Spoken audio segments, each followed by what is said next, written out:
Hello, ನಮಸ್ತೆ.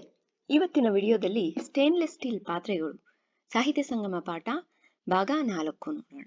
ಇದಕ್ಕಿಂತ ಮುಂಚೆ ಏನಾಗಿತ್ತು, ಭಾಗ 3ರಲ್ಲಿ ಪಾರ್ಟ್ 3ನಲ್ಲಿ ಏನಾಗಿತ್ತು, ಇವರೆಲ್ಲರೂ ಲೇಖಕರು ವಸುಧೇಂದ್ರ ಅವರ ರಿಲೇಟಿವ್ಸ್ ಫ್ಯಾಮಿಲಿ ಎಲ್ಲಾನು ತಿರುಪತಿಗೆ ಹೋಗ್ತಾರೆ. ಅಮ್ಮ ಚಿತ್ರಾನ್ನ ಮತ್ತೆ ಮೊಸರನ್ನ ಮಾಡ್ಕೊಂಡ್ ಬಂದಿರ್ತಾರೆ. ಟ್ರೈನಲ್ಲಿ ತುಂಬಾ ಜೋರಾಗಿ ಹೋಗುವಾಗ ಎಲ್ಲರೂ ಊಟ ಮಾಡಿ ಮುಗಿಸ್ತಾರೆ. ಅದಾದ್ಮೇಲೆ ಈ ಚಿಕ್ಕಪ್ಪ, ವಸುಧೇಂದ್ರ ಅವರ ಚಿಕ್ಕಪ್ಪ ಇರ್ತಾರೆ. ಅವ್ರ ಚಿಕ್ಕಪ್ಪನ ಮಗ ವೇಣು ಅಂತ ಇರ್ತಾರೆ. ವೇಣು ಎಲ್ಲ ಏನೇನಿದೆ ವೆಸಲ್ಸ್ ಎಲ್ಲ ಪಾತ್ರೆಗಳನ್ನೆಲ್ಲಾನು ಒಂದ್ ಬಕೆಟ್ ಅಲ್ಲಿ ನೀರ್ ಹಾಕಿ ಅದ್ರಲ್ಲೆಲ್ಲ ನೀಟಾಗೆಲ್ಲ ತೊಳೆದು ಮಿಕ್ಕಿರೋ ನೀರನ್ನ ಟ್ರೈನ್ ಡೋರ್ ಇರುತ್ತಲ್ಲ, ಟ್ರೈನ್ ಡೋರ್ಗೆ ಚೆಲ್ತಾರೆ. ಆಮೇಲೆ ಏನಾಗುತ್ತೆ ಅಂತ ನೋಡೋಣ. ಟ್ರೈನ್ ಡೋರ್ ಮೂಲಕ ಅಂದ್ರೆ ಟ್ರೈನ್ ಆ ಡೋರ್ ಮೂಲಕ ಚೆಲ್ದ. ಆವಾಗ ಏನಾಯ್ತು, ಠಣ್ ಎಂದು ಸದ್ದು ಬಂತು. ನೀರ್ ಚೆಲ್ಲಿದ್ದಲ್ವಾ, ನೀರ್ ಚೆಲ್ಲಿದ್ರೆ ಠಣ್ ಅಂತ ಸೌಂಡ್ ಬರಲ್ಲ, ಅದ್ರಲ್ಲಿ ಏನೋ ಇದೆ. ಠಣ್ ಅಂತ ನೀರನ್ನ ಚೆಲ್ಲಿದ ತಕ್ಷಣ ಠಣ್ ಅಂತ ಸೌಂಡ್ ಬಂತು. ಠಣ್, some kind of sound came. ಅಮ್ಮನ ಕಿವಿಗೆ ಸದ್ದು ಬಿದ್ದಿದ್ದೆ, ಅಮ್ಮನ ಕಿವಿಗೆ ಈ ಸದ್ದು ಬಿದ್ದಿದ್ದೆ, ಅಮ್ಮನ ಕೇಳಿಸಿದ್ದೆ. ಇದು ಠಣ್ಣ ಅಂತ ಸೌಂಡ್ ಕೇಳಿಸಿದ್ದೆ. ಅಲ್ಲೇ ಇರ್ತಾರಲ್ಲ ಬೋಗಿ, ರೈಲ್ ಬೋಗಿನಲ್ಲಿ ಕೇಳಿಸಿದ್ದೆ. ಏನ್ ಹೇಳದ್ಲು, ಹೋಯ್ತು ಹೋಯ್ತು ಎಂದು ಅರ್ಚಿದಳು. ಜೋರಾಗಿ ಅರ್ಚ್ತಾ ಇದ್ದಾಳೆ, ಹೋಯ್ತು ಹೋಯ್ತು ಅಂತ. as soon as Amma heard of that ton sound, she started screaming, oh gone gone gone, she started screaming. ಆಮೇಲೆ ಏನಾಯ್ತು, ತೊಳೆದಿಟ್ಟ ಪಾತ್ರೆಗಳನ್ನು ನೋಡಿದ್ದೆ. ನನ್ನ ನಾಮಕರಣದ ಹೊತ್ತಿಗೆ ಕೊಟ್ಟ 2 ಲೋಟಗಳಲ್ಲಿ ಒಂದನ್ನು ವೇಣು ಹೊರಗೆ ಚೆಲ್ಲಿಬಿಟ್ಟನೆಂದು ಗೊತ್ತಾಯ್ತು. ಅವಾಗ ಟಣ್ ಅಂತ ಸೌಂಡ್ ಬಂತು. ಏನೋಗಿರುತ್ತೆ ಅದ್ರಲ್ಲಿ ನೋಡೋಣ ಅಂತ ತೊಳೆದಿಟ್ಟಿರೋ ಪಾತ್ರೆಗಳನ್ನೆಲ್ಲ ನೋಡಿದ್ರು, ಏನೇನಿದೆ ಏನೇನಿಲ್ಲ ಅಂತ. ಆಗ ಅದರಲ್ಲಿ ವಸುಧೇಂದ್ರ ನಾಮಕರಣಕ್ಕೆ 2 ಗಟ್ಟಿ ಲೋಟಗಳು, ಅವರ ರಿಲೇಟಿವ್ಸ್ ಅವರ ಹೆಸರೆಲ್ಲ ಬರೆದು ಕೊಟ್ಟಿದ್ರಲ್ಲ, ಪ್ರೀವಿಯಸ್ ಪಾರ್ಟ್ ಅಲ್ಲಿ ನೋಡಿದ್ವಿ ನಾವು ಅದನ್ನ. ಅದ್ರಲ್ಲಿ ಒಂದನ್ನ ವೇಣು ಹೊರಗಡೆ ಚೆಲ್ಬಿಟ್ಟಿದ್ದಾನೆ, ಒಂದು ಮಿಸ್ ಆಗಿದೆ, ಅಂದ್ರೆ ಟ್ರೈನ್ ಇಂದ ಹೊರಗಡೆ ಹೋಯ್ತದು. when all of them observed all the washed vessels, then they realized that Venu had thrown away one of the glasses out of 2 glasses which Vasudhendra had received as a gift on his naming ceremony. ಇದಾಯ್ತು, ಇಲ್ಲಿ ಈ ರೀತಿ ಆಗೋಯ್ತು. ಅದು ಮುಂಚೆನೆ stainless steel ಪಾತ್ರೆಗಳಂದ್ರೆ ಅಮ್ಮನಿಗೆ ಪ್ರಾಣ. ಅದ್ರಲ್ಲಿ ಗಿಫ್ಟ್ ಕೊಟ್ಟಿರೋದನ್ನ ವೇಣು ಹೊರಗೆ ಚೆಲ್ಬಿಟ್ಟ ಅಂದ್ರೆ, ಆಮೇಲೆ ಅಮ್ಮನ ಆರ್ಭಟವನ್ನು ಹತೋಟಿಗೆ ತರುವುದು ಕಷ್ಟವಾಯ್ತು. ಅಮ್ಮನ ಆರ್ಭಟ ಅಂದ್ರೆ, ಅಯ್ಯೋ ಇದು ಕಳ್ದೋಯ್ತು ಅಂತ ತುಂಬಾ ದುಃಖಿಸ್ಕೊಂಡು ಹೇಳ್ತಾ ಇದ್ದಾಳೆ. ಅದನ್ನ ಹತೋಟಿ, ಕಂಟ್ರೋಲ್ಗೆ ತರೋದಕ್ಕೆ ತುಂಬಾ ಕಷ್ಟ ಆಯ್ತಂತೆ. ಯಾಕಂದ್ರೆ ತನಗೆ ಪ್ರಾಣ ಅಲ್ವಾ. it was difficult to control Amma's whatever her feeling, shouting, whatever, cry. ಆಗಿನ ಸಿಚುಯೇಷನ್ ಅಲ್ಲಿ ಚೈನನ್ನೆಳೆದು ರೈಲನ್ನು ನಿಲ್ಲಿಸುತ್ತೀನೆಂದು ಮುಂದಾದಳು. ಅಮ್ಮ ಅಷ್ಟಕ್ಕೆ ಸುಮ್ಮನೆ ಇಲ್ಲ. ಆ ಎಮರ್ಜೆನ್ಸಿ ಚೈನ್ ಇರುತ್ತಲ್ಲ ಟ್ರೈನ್ ಅಲ್ಲಿ, ಅದನ್ನ ಎಳೆದ್ಬಿಟ್ಟು ನಾನು ಟ್ರೈನ್ ನಿಲ್ಲಿಸ್ಬಿಡ್ತೀನಿ ಅಂತ ಕುತ್ಕೊಂಡ್ಲು. she was ready to pull the chain to stop the train to get that glass. Train ಅಲ್ಲಿ ಈ ರೀತಿ ಒಂದು ಚೈನ್ ಇರುತ್ತೆ, ಎಮರ್ಜೆನ್ಸಿ ಯೂಸ್ಗೆ ಅಂತ. ಎಮರ್ಜೆನ್ಸಿ ಯೂಸ್ ಅಲ್ಲಿ ಇದನ್ನೇನಾದ್ರೂ ಪುಲ್ ಮಾಡಿದ್ರೆ ಟ್ರೈನು ಡ್ರೈವರ್ ಬ್ರೇಕ್ ಆಗ್ದೇನೆ ಟ್ರೈನು ಸ್ಟಾಪ್ ಆಗುತ್ತೆ.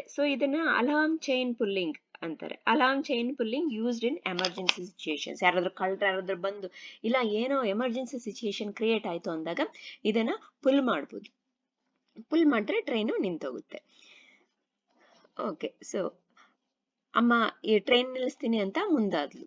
ಚೈನನ್ನು ಎಳೆದು ಯಾಕೆ ಮುಂದಾದಳು ಅಂತ ಏನಾದ್ರೂ ಕ್ವಶನ್ ಕೇಳಿದ್ರೆ ನೀವು ಈ ವಿವರಣೆ ಕೊಡ್ಬೇಕಾಗುತ್ತೆ. ಅಪ್ಪ ಬೈದು ಸುಮ್ಮನಾಗಿಸ್ದ. ಅಪ್ಪ ಬೈದ್ಬಿಟ್ಟು ಅಯ್ಯೋ ಸುಮ್ಮನೆ ಇರಮ್ಮ ಅಂತ ಸುಮ್ಮನೆ. ಅಪ್ಪ scolded and made her silent. ತಿರುಪತಿಯಿಂದ ವಾಪಸ್ಸು ಪ್ರಯಾಣ ಮಾಡಿದ್ದು ಬೆಳಗಿನ ಹೊತ್ತಿನಲ್ಲಿ. ತಿರುಪತಿ ತಿಮ್ಮಪ್ಪ ದರ್ಶನ ಎಲ್ಲ ಮಾಡ್ಕೊಂಡು, ವೆಂಕಟರಮಣನ ದರ್ಶನ ಎಲ್ಲ ಮಾಡ್ಕೊಂಡು ವಾಪಸ್ಸು ಟ್ರೈನಲ್ಲೇ ಬಂದಿದ್ದು. ವಾಪಸ್ ಟ್ರೈನಲ್ಲಿ ಬರೋದು ಟೈಮ್ ಬಂದು ಬೆಳಗಿನ ಹೊತ್ತಿನಲ್ಲಿ. ಬೆಳಗ್ಗೆ ಟೈಮಲ್ಲಿ, ನೈಟ್ ಟೈಮ್ ಅಲ್ಲ, ಬೆಳಗ್ಗೆ ಟೈಮಲ್ಲಿ ವಾಪಸ್ ಬಂದ್ರು. They return back from Tirupati in the morning time, day time.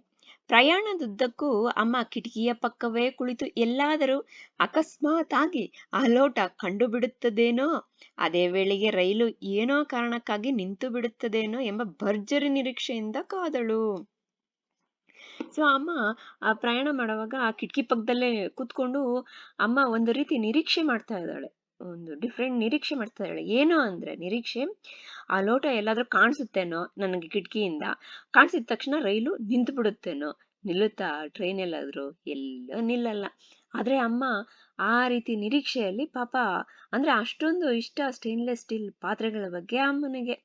So during the journey, Amma sat just next to the window, assuming with a great expectation that she may see the glass and train may stop uh, in that place immediately because of some reason. Okay, she had that great expectation, which is not going to happen. Okay, ಅದೆಲ್ಲಿ ಸಿಕ್ಕಿತು ಹೇಳಿ, ಎಲ್ಲಿ ಸಿಗುತ್ತೆ ಅಲ್ವಾ? ಒಂದ್ಸಲ ಬಿದ್ಮೇಲೆ ಎಲ್ಲಿ ಸಿಗುತ್ತೆ? ಅದೆಲ್ ಬಿತ್ತೋ ಏನೋ ಯಾರಿಗೂ ಗೊತ್ತಿಲ್ಲ. ಮುಂದೆ ವೇಣು ಯಾವತ್ತೇ ಮನೆಗೆ ಬಂದ್ರು, ಸೊ ಅದು ಎಲ್ಲಿ ಸಿಗುತ್ತೆ, we don't get it right.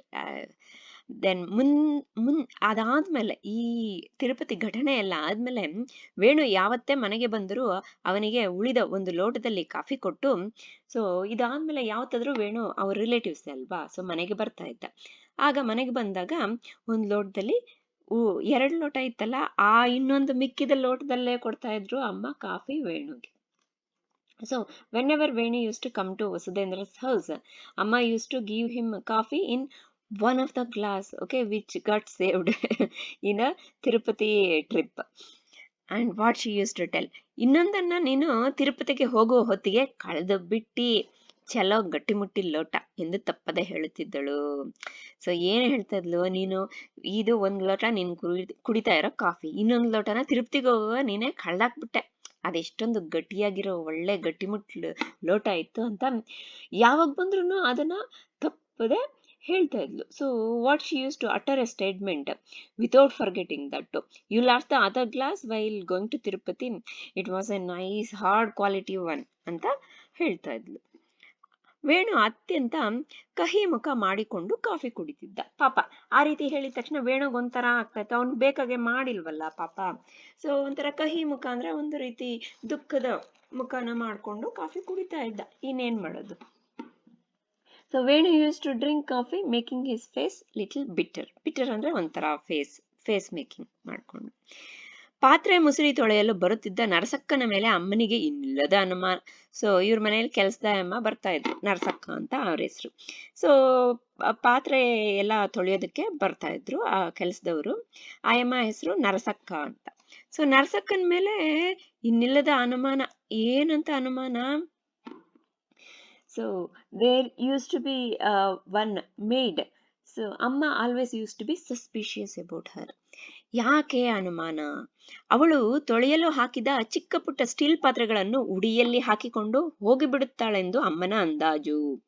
So ತೊಳೆಯೋದಕ್ಕೆ ಆ ಪಾತ್ರೆ ತೊಳೆಯೋದಕ್ಕೆ ಬಿಡ್ತಾ ಇದ್ಲಲ್ಲ, ಸೊ ತೊಳೆಯೋದಕ್ಕೆ ಹಾಕಿದಾಗ ಚಿಕ್ಕ ಪುಟ್ಟ ಸ್ಟೀಲ್ ಪಾತ್ರೆಗಳಿರುತ್ತಲ್ಲ, ಅದನ್ನ ಉಡಿ ಅಂದ್ರೆ ಅವರು ಸೀರೆ ಉಟ್ಕೊಂಡಿರ್ತಾರಲ್ಲ ಅದರ ನೆರಿಗೆನಲ್ಲೋ ಇಲ್ಲ ಅದ್ರಲ್ಲಿ ಎಲ್ಲಾದ್ರೂ ಬಚ್ಚಿಟ್ಕೊಂಡು ಹೋಗ್ಬಿಡ್ತಾಳೆ ಅಂತ ಅಮ್ಮ ಲೆಕ್ಕ, ಅಮ್ಮ ಅಂದಾಜು ಆಗ್ತಾ ಇದ್ಲು. ಸೊ ಅಮ್ಮ use to estimate, like she use to feel she may steal that Narsakka may steal small steel vessels which they put for washing in her sari ಅಂತ ಅನ್ಕೋತಾ ಇದ್ಲು. ಏನೇ ಪಾತ್ರೆ ಕಾಣದಾದ್ರೂ ನೇರವಾಗಿ ಅವಳನ್ನೇ ಮನೆಗೆ ಒಯ್ದೇನೆ ಎಂದು ಕೇಳಿಬಿಡುತ್ತಿದ್ದಳು. ಸೊ ಏನೋ ಒಂದ್ ಪಾತ್ರೆ ಕಾಣಿಸಿಲ್ಲ ಅಂದ್ರೂ ನರ್ಸಕ್ಕನ್ನೇ ಮನೆಗೆ ಎತ್ಕೊಂಡು ಹೋಗ್ಬಿಟ್ಟ ನೀನು ಅಂತ ಕೇಳ್ತಾ ಇದ್ಲು. So if even a single vessel is missing, ಅಮ್ಮ use to ask Narsakka directly, did you take ಅಂತ. ಪಾಪ ಅಲ್ವಾ? ಓಕೆ, ಅಂದ್ರೆ ಇವರ ಸ್ಟೇನ್ಲೆಸ್ ಸ್ಟೀಲ್ ಪಾತ್ರೆಗಳ ಮೇಲೆ ಇದ್ದ ಪ್ರೀತಿಯಿಂದ ಈ ರೀತಿ ಆಡ್ತಾ ಇದ್ಲು. But she is very good lady ಅಲ್ವಾ? ನರಸಕ್ಕ ಅಮ್ಮನ ಈ ಅನುಮಾನದ ಸ್ವಭಾವದಿಂದ ರೋಸಿ, ನಾನು ಕಳ್ಳಿ ಅಲ್ಲಮ್ಮೋ, ನನ್ನ ಮನೆಯಾಗೆ ಮಡಿಕೆ ಕುಡುಕಿ ಬಿಟ್ರೆ ಬೇರೆ ಏನೂ ಇಲ್ಲ, ಆ ಸ್ಟೀಲ್ನ ಪಾತ್ರೆನಾಗೆ ಅಡಿಗೆ ಮಾಡಲಿಕ್ಕೂ ಬರಂಗಿಲ್ಲ ಎಂದು ಗೋಳಾಡುತ್ತಿದ್ದಳು. ಸೊ ಈ ಅಮ್ಮನ ಅನುಮಾನ ಸ್ವಭಾವ ಕೇಳಿ ಕೇಳಿ ಕೇಳಿ ತುಂಬಾ ಅಪ್ಸೆಟ್ ಆಗ್ಬಿಟ್ಟು, ನಾನೇನು ಕಳ್ಳಿ ಅಲ್ಲ, ನಮ್ಮ ಮನೆಯಲ್ಲಿ ಮಡಕೆ ಕುಡ್ಕಿ ಅಂದ್ರೆ ಒಂಥರ ಪ್ರಾಸಪದಗಳು, ಕುಡ್ಕಿ ಅಂತೇನಿಲ್ಲ, ಮಡಕೆ ಮಣ್ಣಲ್ಲಿ ಮಾಡಿರ್ತಾರಲ್ಲ ಆ ರೀತಿ ಮಡಕೆನೇ ಇರೋದು, ಈ ಸ್ಟೀಲ್ ಪಾತ್ರೆಗಳೆಲ್ಲ ನನಗೆ ಅಡ್ಗೆ ಮಾಡೋದಕ್ಕೂ ಬರಲ್ಲ ಅಂತ ಗೋಳಾಡ್ಕೊಂಡು ಹೇಳ್ತಾ ಇದ್ಲು. ಸೊ ಈ ರೀತಿ ಈ ನರಸಕ್ಕ ಈ ಅಮ್ಮ ಹೇಳ್ತಾ ಇದ್ದಿದ್ದನ್ನ ಕೇಳಿ ಕೇಳಿ ಕಡೆಗೆ ಈ ರೀತಿ ಹೇಳ್ತಾ ಇದ್ಲು. So because mother's suspicious nature, Narsakka used to tell, I'm not thief. In my home we have only mud vessels. I even don't know how to cook with these stainless steel vessels. So she used to cry and tell. She was fed up of listening to Amma. So next, what happened? After she sad, okay, ಕಡೆಗೆ ಅಮ್ಮನ ಈ ಕೆಟ್ಟ ಸ್ವಭಾವಕ್ಕೆ ಪೂರ್ಣ ವಿರಾಮ ಹಾಕಿದ್ದು ನರ್ಸಕ್ಕನೆ. So ಪೂರ್ಣ ವಿರಾಮ ಅಂದ್ರೆ ಈ ಅಮ್ಮ ಯಾವಾಗ್ಲೂ ಅನುಮಾನ ಪಡ್ತಾ ಇದ್ದದನ್ನ ನಿಲ್ಸಿದ್ದು ನರ್ಸಕ್ಕನೆ. ಯಾವ ರೀತಿ? So Narsakka was the person who put a full stop for ಅಮ್ಮಸ್ this suspicious nature or her this bad nature. ಏನ್ ಮಾಡಿದ್ಲು? ಅಕ್ಕನ ಮದುವೆಗೆ ಒಂದು ದೊಡ್ಡ ಸ್ಟೀಲಿನ ಕ್ಯಾರಿಯರ್ ಅನ್ನು ಉಡುಗೊರೆಯಾಗಿ ಕೊಟ್ಬಿಟ್ಲು. ಸೊ ನರಸಕ್ಕ ಅಕ್ಕನ ಮದುವೆ ಆದಾಗ ಒಂದು ದೊಡ್ಡ ಸ್ಟೀಲ್ ಕ್ಯಾರಿಯರ್, ಈ ರೀತಿ ದೊಡ್ಡಾಗಿರೋ ಸ್ಟೀಲ್ ಕ್ಯಾರಿಯರ್ನ ಗಿಫ್ಟ್ ಆಗಿ ಕೊಟ್ಬಿಟ್ಲು. ಇಷ್ಟೊಂದು ದೊಡ್ಡದು ಅಂದ್ರೆ, ಇದು ಇವಾಗ್ಲೇ ಇಷ್ಟೊಂದು ದೊಡ್ಡದು ತಗೊಳ್ಳೋದಕ್ಕೆ ಒಂದು 2000 ರೂಪೀಸ್ ಆಗುತ್ತೆ. ಸೊ ಆವಾಗಿನ ಕಾಲದಲ್ಲಿ ಅದರ ಕಾಸ್ಟ್ ಅವಳ ಸಂಬಳಕ್ಕೆ ಸ್ವಲ್ಪ ಜಾಸ್ತಿನೇ. So Narsakka gifted a big steel carrier as a gift to ಅಕ್ಕಾಸ್ ಅಂದ್ರೆ ಈ ವಸುಧೇಂದ್ರ ಅವರ ಸಿಸ್ಟರ್ ಮ್ಯಾರೇಜ್ಗೆ ಕೊಟ್ಬಿಟ್ಲು. ಅವಳ ಯೋಗ್ಯತೆಗೆ ಅದು ತೀರಾ ದೊಡ್ಡ ಉಡುಗೊರೆಯಾಗಿತ್ತು, ಹೌದಲ್ವಾ? ಅವಳ ಯೋಗ್ಯತೆಗೆ ಅಂದ್ರೆ ಅವಳಿಗೆ ಎಷ್ಟು ಸಂಬಳ ಬರ್ತಾ ಇತ್ತು, ಆ ಸಂಬಳದಲ್ಲಿ ಇಷ್ಟೊಂದು ದೊಡ್ಡದು ತಗೊಳ್ಳೋದು ತುಂಬಾ ಭಾರಿ ಅಲ್ವಾ? ದೊಡ್ಡ ಉಡುಗೊರೆನೇ ಆಗಿತ್ತು. So for her level, okay, that was a big gift that she can give. ಅದನ್ನು ನೋಡಿ ಅಮ್ಮಗೆ ಕಣ್ಣಲ್ಲಿ ನೀರು ಬಂತು. ಈ ಗಿಫ್ಟ್ ನೋಡ್ಬಿಟ್ಟು ಅಮ್ಮಗೆ ಕಣ್ಣಲ್ಲಿ ನೀರು ಬಂತು. ಸೊ ಅಮ್ಮ had tears in her eyes by seeing this gift. ನರಸಕ್ಕಗೆ ಮದುವೆಯ ಉಡುಗೊರೆಯಾಗಿ ಒಂದು ಒಳ್ಳೆಯ ಸೀರೆ, ಕುಪ್ಪಸ, ಒಂದಿಷ್ಟು ಹಣವನ್ನು ಕೊಟ್ಟು, ಸೊ ಮದುವೆ ಆಯ್ತಲ್ಲ ಅದಕ್ಕೆ ನರಸಕ್ಕನ್ಗೆ ಒಂದು ಒಳ್ಳೆ ಸೀರೆ, ಕುಪ್ಪಸ ಅಂದ್ರೆ ಬ್ಲೌಸು, ಮತ್ತೆ ಒಂದ್ ಸ್ವಲ್ಪ ಹಣನು ಕೊಟ್ರು. ಸೊ ಅಮ್ಮ gifted ನರ್ಸಕ್ಕ a sari, a blouse and little money. ಮ್ಯಾರೇಜ್ಗೆ ಗಿಫ್ಟ್ ಅಂತ, ಅವ್ರ ಮನೆಯಲ್ಲಿ ಮದ್ವೆ ಆಯ್ತಲ್ಲ ಅದಕ್ಕೆ ಗಿಫ್ಟ್ ಅಂತ ನರ್ಸಕ್ಕನ್ಗೆ ಕೊಟ್ಬಿಟ್ಟು ಏನ್ ಹೇಳಿದ್ಲು? ನರ್ಸಿ ಅಂತ ಕರೀತಾರಲ್ಲ ನರ್ಸಕ್ಕನ್ನ, ನರ್ಸಿ, ಇನ್ನು ಮುಂದೆ ಯಾವತ್ತೂ ನಿನ್ನ ಮೇಲೆ ಅನುಮಾನ ಪಡಂಗಿಲ್ಲೇನೆ ಎಂದು ಪ್ರಮಾಣ ಮಾಡಿ ಹಾಗೆಯೇ ನಡೆದುಕೊಂಡಳು. ಏನ್ ಹೇಳಿದ್ಲು ನರ್ಸಕ್ಕನ್ಗೆ? ನರ್ಸಿ, ನಾನು ನಿನ್ ಮೇಲೆ ಯಾವತ್ತೂ ಅನುಮಾನ ಪಡಲ್ಲಮ್ಮ ಅಂತ ಪ್ರಾಮಿಸ್ ಮಾಡಿದ್ಲು. ಪ್ರಾಮಿಸ್ ಮಾಡಿದ್ದೇ ಅಲ್ಲ, ಆ ರೀತಿನೇ ಇನ್ನು ಮುಂದೆ ಯಾವಾಗ್ಲೂ ನರಸಕ್ಕನ್ನ ನೀನು ಈ ಸ್ಟೀಲ್ ಪಾತ್ರೆಗಳನ್ನ ತಗೊಂಡ ಅದು ಇದು ಅಂತ ಯಾವಾಗ್ಲೂ ಹೇಳಿಲ್ಲ. ಸೊ ಅಮ್ಮ told for Narsi, so from now on I am not going to doubt on you and she promise that. ಆಮೇಲೆ ಅಕ್ಕನಿಗೆ ಮದುವೆಗೆ ಸಾಕಷ್ಟು ಸ್ಟೀಲ್ ಪಾತ್ರೆಗಳು ಉಡುಗೊರೆಗಳು ಬಂದಿದ್ದವು. ಸೊ ಅಕ್ಕನ ಮದುವೆಗೆ ಉಡುಗೊರೆಗಳು ಸ್ಟೀಲ್ ಪಾತ್ರೆಗಳು ಸಾಕಷ್ಟು ಬಂದಿದ್ವಂತೆ. ಸೊ ಉಡುಗೊರೆ ಕೊಡ್ತಾರಲ್ಲ, ಗಿಫ್ಟ್ ಕೊಡ್ತಾರಲ್ಲ ಮದುವೆ ಆದಾಗ ಎಲ್ಲಾನು, ಮದುವೆ ಫಂಕ್ಷನ್ಗೆ. ಸೊ ತುಂಬಾನೇ ಸ್ಟೀಲ್ ವೆಸಲ್ಸ್ ಬಂದಿತ್ತು. There were lot of steel vessels as gift to sisters marriage. ಉಡುಗೊರೆಗೆ ಹೆಚ್ಚು ಕಡಿಮೆ ಎಲ್ಲರೂ ಸ್ಟೀಲ್ ಪಾತ್ರೆಗಳನ್ನೇ ಕೊಡುತ್ತಿದ್ದರು.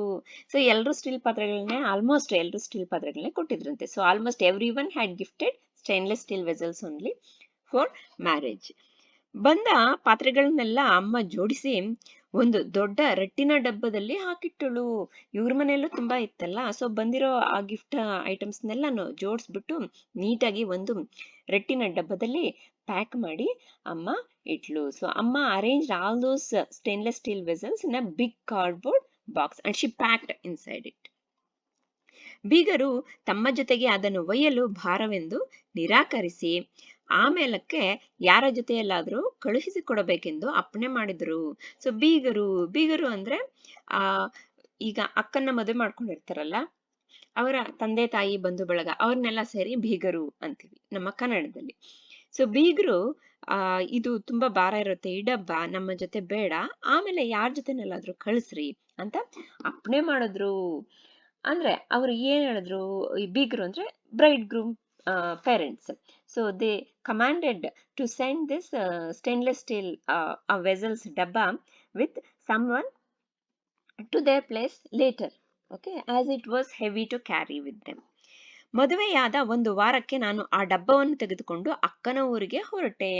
ಸೊ ಮದುವೆ ಆದ್ಮೇಲೆ 1 ವಾರ ಆದ್ಮೇಲೆ ಆ ಡಬ್ಬನ ಎತ್ಕೊಂಡು ಯಾರು ವಸುಧೇಂದ್ರ ಅವರು ಅಕ್ಕನ ಊರಿಗೆ ಹೊರಟ್ರಂತೆ. So after a week of marriage got over, Vasudhendra took that big cardboard box which was full of stainless steel vessels to sister's place. ಕಾಲಿನ ಹತ್ರನೇ ಇಟ್ಕೋ ಎಂದು ಅಮ್ಮ 2 ಸಾರಿ ಎಚ್ಚರಿಸಿದ್ಲು. ಸೊ ಕಾಲ ಹತ್ರನೇ ಇಟ್ಕೊಪ್ಪ ಅಂತ ಅಮ್ಮಮ್ಮ 2 ಸಾಲಿ ಅಂದ್ರೆ ಎಚ್ಚರಿಸ್ತಾ ಇದ್ದಾಳೆ. ಯಾಕಂದ್ರೆ ಬಸ್ಸಲ್ಲಿ ಕಳ್ಳರು ಅದೆಲ್ಲ ಸಹಜ, ಅದಕ್ಕೆ ನಿನ್ ಕಾಲ ಹತ್ರನೇ ಇಟ್ಕೋ, ಹುಷಾರಾಗಿ ನೋಡ್ಕೋ ಆ ಡಬ್ಬನ. ಮುಂಚೆನೆ ಅಮ್ಮಗೆ ಸ್ಟೇನ್ಲೆಸ್ ಸ್ಟೀಲ್ ವೆಸಲ್ಸ್ ಅಂದ್ರೆ ಪ್ರಾಣ, ಅದಕ್ಕೆ ಕಾಲ ಹತ್ರನೇ ಇಟ್ಕೋ ಅಂತ. ಸೊ ಅಮ್ಮ had warn 2 times that Vasudhendra had to keep that luggage near his legs ಅಂತ. ಮೆರಿಟ್ ನಲ್ಲಿ ಸೀಟು ಗಿಟ್ಟಿಸಿ ಒಳ್ಳೆಯ ಇಂಜಿನಿಯರಿಂಗ್ ಕಾಲೇಜಿನಲ್ಲಿ ಓದುತ್ತಿದ್ದೇನೆಂಬ ಜಂಬ. ಸೊ ವಸುಧೇಂದ್ರಗೆ 12th ಆದ್ಮೇಲೆ ಮೆರಿಟ್ ಸೀಟ್, ಅವರು ಮುಂಚೆನೆ ನಾವು ಕವಿ ಕಾವ್ಯ ಪರಿಚಯ ಅದ್ರಲ್ಲಿ ನೋಡಿದೀವಲ್ಲ, ಅವರು NITK ಸುರತ್ಕಲ್ ಓದಿದ್ದು. ಸೊ ಅಲ್ಲಿ ಫ್ರೀ ಸೀಟ್, ಮೆರಿಟ್ ಸೀಟು ಅಂದ್ರೆ ಒಳ್ಳೆ ಮೆರಿಟ್ ರ್ಯಾಂಕ್ ಬಂದು ಫ್ರೀ ಸೀಟ್ ಗಿಟ್ಟಿಸ್ಕೊಂಡು ಒಳ್ಳೆ ಇಂಜಿನಿಯರಿಂಗ್ ಕಾಲೇಜ್ನಲ್ಲಿ ಓದ್ತಾ ಇದ್ದೀನಿ ಅಂತ ಜಂಬ ಇತ್ತು ವಸುಧೇಂದ್ರಗೆ, ಒಂದು ರೀತಿ ಒಳಗಡೆ. So Vasudhendra was proud of getting free merit seat in a good engineering college. So ಇಲ್ಲರಿಗೂ ಆಯ್ತು. ಈಗ ವಸುಧೇಂದ್ರ ಅವರು ಈ ಡಬ್ಬವನ್ನು, ಸ್ಟೇನ್ಲೆಸ್ ಸ್ಟೀಲ್ ಡಬ್ಬನ ತಕ್ಕೊಂಡು ಬಸ್ಸಲ್ಲಿ ಹೋಗ್ತಾರೆ. ಆಮೇಲೆ ಏನಾಗುತ್ತೆ ಅಂತ ಮುಂದಿನ ಪಾರ್ಟ್ ಅಲ್ಲಿ ನೋಡೋಣ.